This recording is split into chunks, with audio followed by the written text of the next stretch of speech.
more concise. Yeah. I know. Okay. Yeah. So, hello everybody. This is an interview regarding the author of the book, um, Balaji Vittal, Pure Evil, the Bad Man of Bollywood.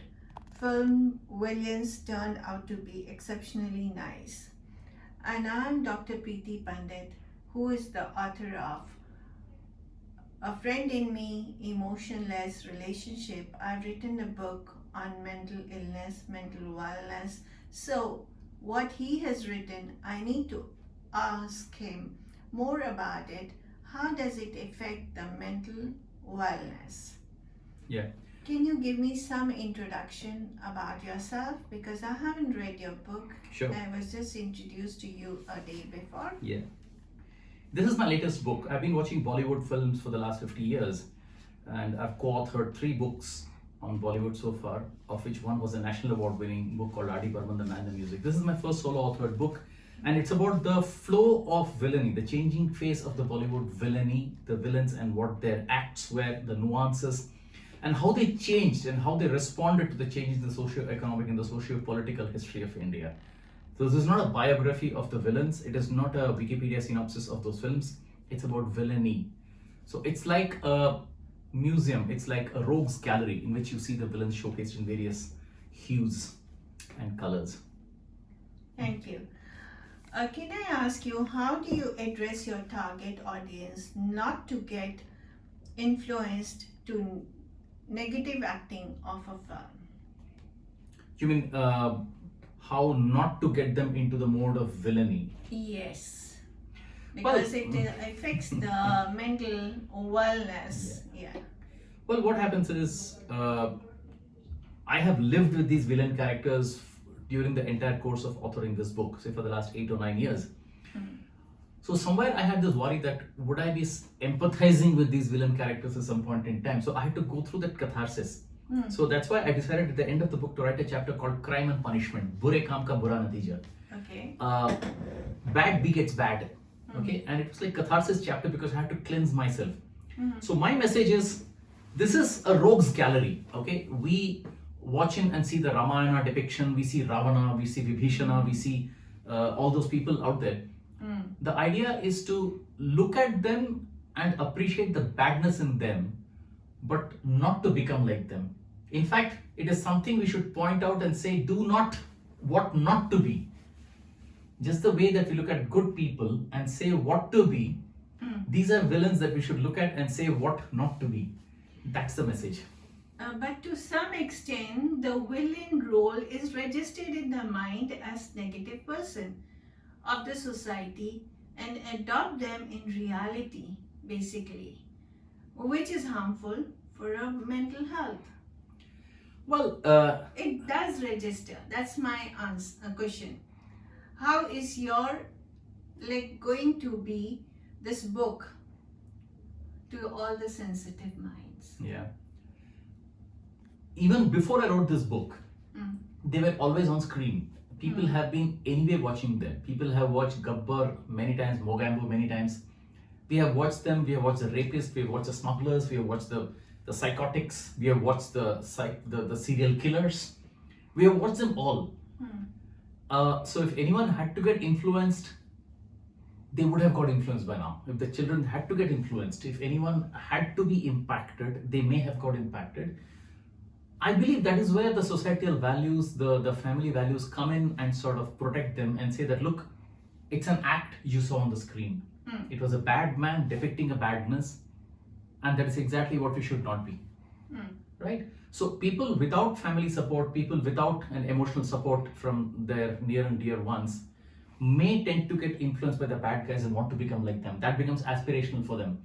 But then the values drag them back and say, hey, that's just an act. You watched it, no, forget it. So that's what, and same thing in my book. Yes, I agree with you, but one of the client we just walked, she says that every morning she wants to see some gunshots, some villain characters, and that motivates her. That gives her increase or enhance the dopamine. So how does there we can, like, these characters are modeling them. So it's going to be in the reality, in the real life for these children. How can we like create a platform from your book that this should not be created in the sensitive, or we should not have an impact on the sensitive mind? Absolutely. Now let me just go to this chapter.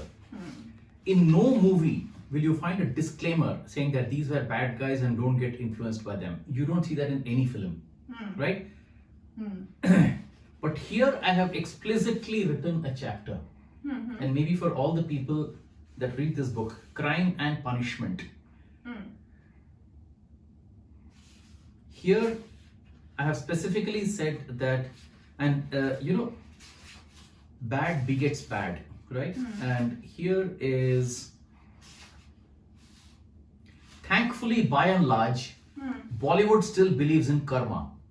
What goes around comes around. These few bad men ultimately did meet their deserved punishment. They all met their punishment.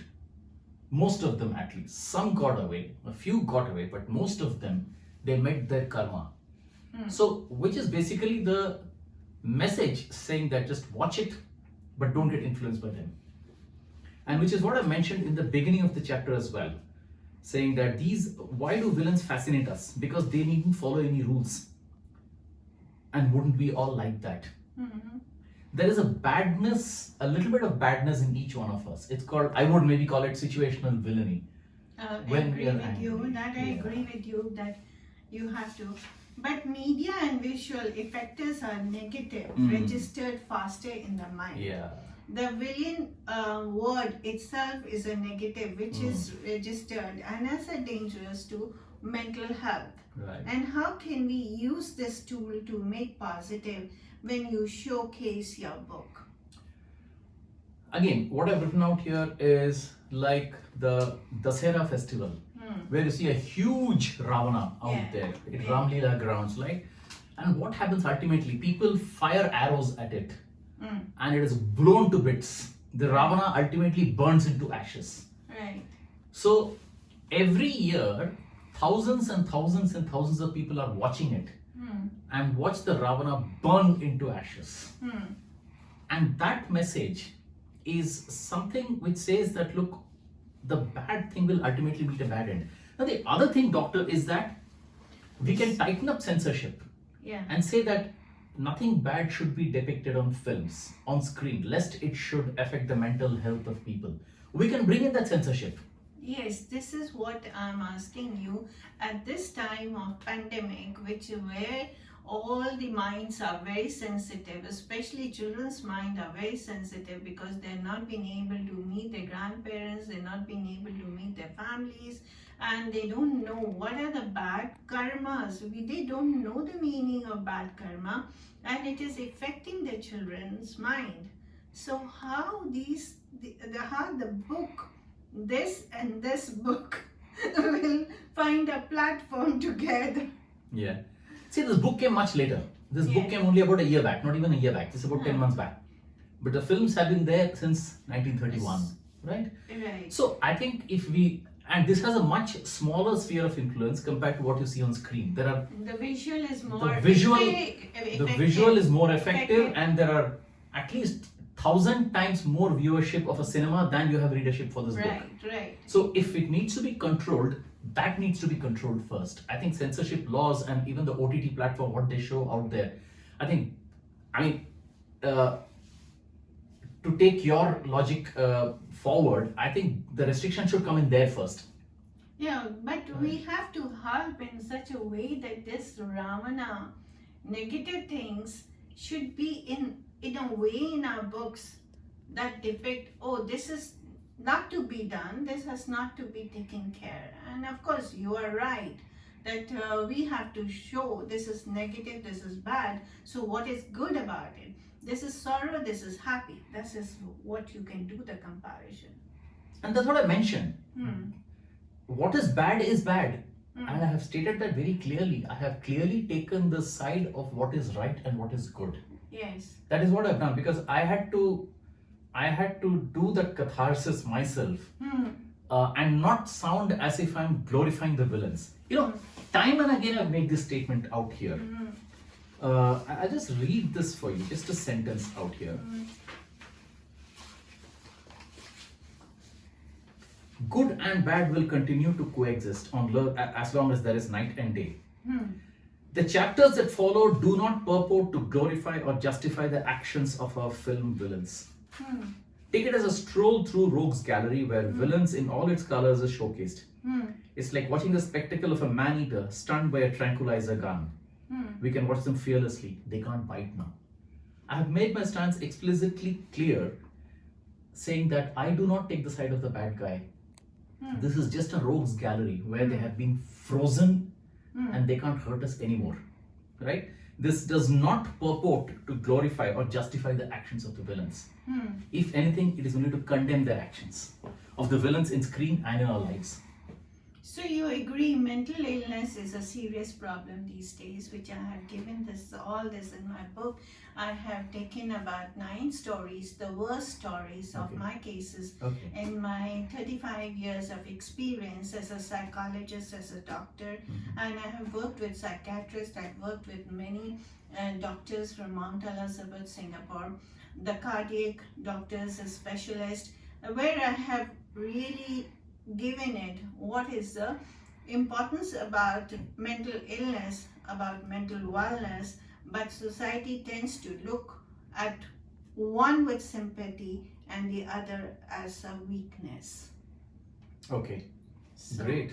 So this is what my book is, a practicing psychologist all over the world. I have traveled and stayed in 9 countries, and how do these experiences of these books and the movies and the visuals in a childhood are the foundation of the citizens. How the characters, they become, and then they suffer later on. Yeah. Well, from what I've read, from what I've heard, I'm no expert myself, but yes, mental health is a challenge these days in various forms of it. What's causing them? Because of the high degree of, in my opinion, the high degree of exposure that children and everybody in general are having to violence. Yes. Things that were censored long back, everything is finding its way back through the OTT platform, or Netflix or Amazon Prime or whatever. Those are uncensored, right? Yes, these are have to be taken and censored basically. And now we see day before yesterday there was an interview which I said 4 out of 1 is an anxiety case, 5 out of 1 is a depression case, 7 out of 1 is a suicidal case. This is the research of the world. That's dangerous. That's which scary. has really increased. So all these things has an impact on the children's mind, and we don't know after 20 years when a child is 4 years at this time in pandemic, and these things, negative things, visuals and effectors which are going around, what will happen at the age when they are 24? Yeah. Today is 2022, and if after this 2040, 2050, what will be the effect?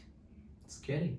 You have that blue whale or some game where they direct the people to go there, and I've actually seen a video of someone falling, jumping because the app told them to do that or something. Yes. They've got so hooked onto it that they've lost their own control of their senses. Yes, I have seen some of the suicidal cases myself. How the visual and how the movies have affected them to jump from 15, 20th floors in Singapore. My goodness. So what is the effect of these visuals? What is the effect of negativity which is going around in our society? And we have to stop this. Though I give you all my good wishes for your best wishes for the book, but somewhere you have given that there has to be a contrast to teach a child that what is negative, and this negative can be turned into positive, that don't do this and this is negative. So I have given that message explicitly because doctor, I had to be clear in my conscience. I have children too. Yes. Right? Yes. One of them is maybe 19, others 25. So I had to be clear that I'm not setting a wrong message. Wrong message, Right? yes. You write about Jack the Ripper, you write about Charles Sobraj, you talk about all those people who have done bad deeds. But ultimately the author is not taking their sides. Yes. Author is taking the other side and saying that is what he did but should not have done. Yes. Same thing out here. This does not purport to glorify. In fact, there's a separate chapter on mental health, psychotics, the serial killers. Yes. So that's what I've. This is just for entertainment and to watch the bad deeds of the villains and feel happy that at the end of the day they've got burnt up like the Ravana in the Ram Leela Maidan. Yes. It gives us happiness to see Ravana getting burnt up. That is the message I want to convey. Bad begets bad. Ultimately, a bad person, if he does not get captured by the police, he will meet his karma sooner or later. Okay. Thank you so much, Thank you, Doctor Vittal. This is very nice. It's a pleasure that you came to Singapore and I had a chance to talk to you. I had a chance to convey my feelings towards your book, though I have downloaded on Kindle and I will definitely read it. Okay. And my book is on New York's Times, so definitely it will be a match for this interview to go around. That it gives a positive reinforcement for your book. Absolutely. Thank you. Thank you so much.